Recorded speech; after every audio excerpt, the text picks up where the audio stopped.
विद्यार्थियों, आधुनिक भारतीय राजनीतिक सामाजिक चिंतन के संदर्भ में हम आज पंडित मदन मोहन मालवीय को पढ़ेंगे, उनको जानेंगे, उनको समझने का प्रयास करेंगे। पंडित मदन मोहन मालवीय आधुनिक भारत के उन प्रभावशाली गंभीर चिंतकों में से थे जिन्होंने भारत की चिंतन पद्धति को ही नहीं, स्वतंत्रता संग्राम आंदोलन को ही नहीं, भारत के राष्ट्र निर्माण को ही नहीं, भारत की संस्कृति को ही नहीं, उन्होंने विश्व को अपना एक नया संदेश दिया और वह संदेश भारतीय संदेश के रूप में उभरा। न तुम कामये राज्यम न स्वर्गम न पुनर्भवम कामये दुख ताप्ता न प्राणिमार्थ नाशनम। यह उनका जो वाक्य है, यह उनका मूल मंत्र था कि दुखी प्राणियों को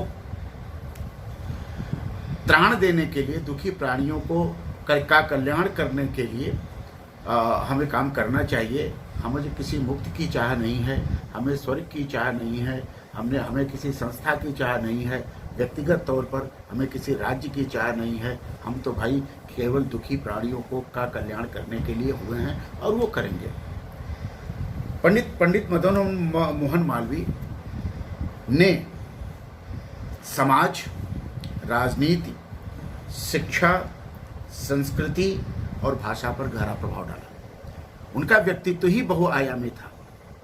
यह मान लेना कि उन्होंने काशी हिंदू विश्वविद्यालय की स्थापना की। काशी हिंदू विश्वविद्यालय उनके चैतनिक दर्शन का आधार है, यह एक भूल थी। वस्तुतः उन्होंने काशी हिंदू विश्वविद्यालय की स्थापना का उद्देश्य राष्ट्र निर्माण के संदर्भ में किया था। वह गुलामी के समय 1916 में राष्ट्र निर्माण का सवाल नहीं था, लेकिन इन्होंने भविष्य को देख करके काशी हिंदू विश्वविद्यालय को राष्ट्र निर्माण के प्रतीक के रूप में स्थापित करने का प्रयास किया और वह आज तक आधुनिक भारत में 21वीं शताब्दी में भी काशी हिंदू विश्वविद्यालय राष्ट्र के निर्माण में अपनी अहम भूमिका का निर्वाह कर रहा है। पंडित मदन मोहन मालवीय कांग्रेस के नेता थे।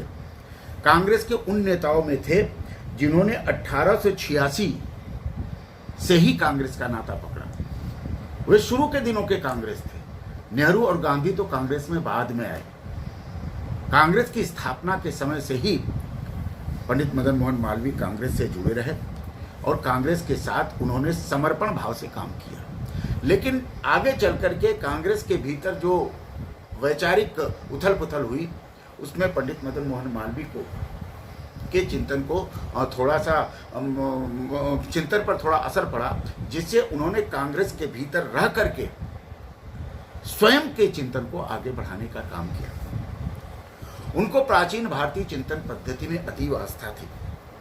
काशी हिंदू विश्वविद्यालय में तो जब राजनीति विज्ञान विभाग की स्थापना हो रही थी, तो पहला राजनीतिक विज्ञान का अखिल भारतीय अधिवेशन करने का श्रेय पंडित मदन मोहन मालवीय को जाता है और वो उसके अध्यक्ष थे। अखिल भारतीय राजनीति विज्ञान परिषद की स्थापना काशी हिंदू विश्वविद्यालय से हुई और पहला अधिवेशन भी हुआ और उन्होंने उस अधिवेशन में यह कहा था कि भारतीय राजनीति विज्ञान में काशी हिंदू विश्वविद्यालय प्राचीन भारतीय राजनीतिक विज्ञान को ही केंद्र बिंदु मॉडल के रूप में रख करके काम करेगा।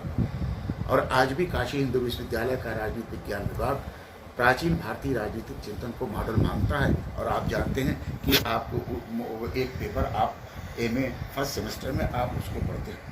पंडित मदन मोहन मालवीय परंपरागत हिंदू थे और सही हिंदू थे, सनातनी हिंदू थे, वैष्णव हिंदू थे। लेकिन हिंदू होने के साथ साथ उनका विवेक आधुनिकता से परिपूर्ण था।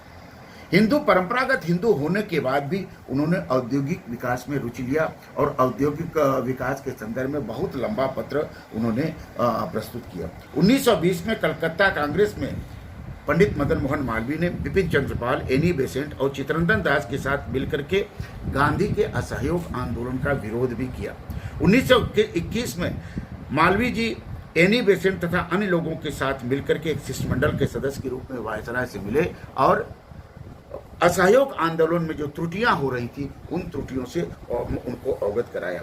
पंडित मदन मोहन मालवीय ने अनेक पत्रकार भी थे, कथावाचक भी थे, वकील भी थे, कानून के जानकार भी थे, अच्छे वक्ता थे, अच्छे ज्ञानी थे, संस्कृत, हिंदी, अंग्रेजी, संस्कृत का समान अधिकार उनको था। संस्कृत के प्रति उनकी रुचि थी। जब हिंदू विश्वविद्यालय की स्थापना वो कर रहे थे तो उन्होंने भारतीय मूल्यों के अतिरिक्त गोपालन की बात की, मल्ल शिक्षा की बात की, दूध पीने की बात की, गरीबों निर्धनों को मुफ्त भोजन दिलाने की बात की, और काशी हिंदू विश्वविद्यालय को वैश्विक मॉडल बनाने के लिए उन्होंने दुनिया के तमाम विद्वानों को हाथ जोड़ जोड़ करके विनती करके यहाँ बुलाया, ताकि यह संस्थान एक राष्ट्रीय संस्थान ही न बने बल्कि वैश्विक आकार इसका ले। और आज काशी हिंदू विश्वविद्यालय वैश्विक आधार पर खड़ा है, जहाँ से